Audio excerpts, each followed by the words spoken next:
روح لربنا، هناك بداية التعافي.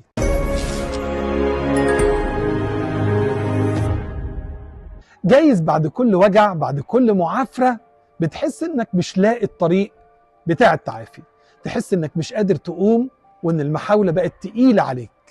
ساعتها المعجزة كلها بتتقال في جملة واحدة: تعالوا إلي يا جميع المتعبين. روح له، عافر، بس ما تقفش مكانك.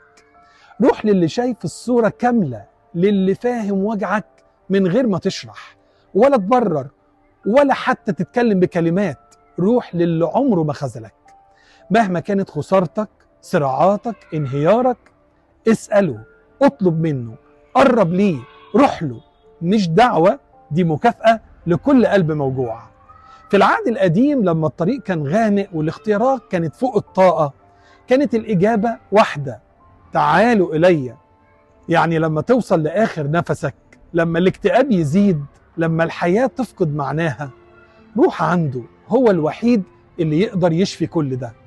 زي نسنائيل بالظبط وهو متألم تحت التينة، صرخ فتشاف، اتسمع، واطمن انه مش لوحده. واوقات الكلام بينك وبين ربنا بيبقى اكتر بكتير، بيبقى في شيء بيشفي، لانه في حد بيسمعك من غير نصيحة ولا مقارنة ولا استعجال.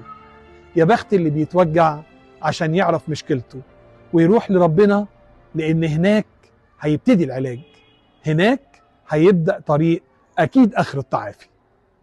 جايز ما يغيرش ظروفك وعليه هيقويك، جايز ما يحققش مطالبك وعليه هيعليك، جايز تسمع صوت تخبيط وتحس بأوجاع، بس اتأكد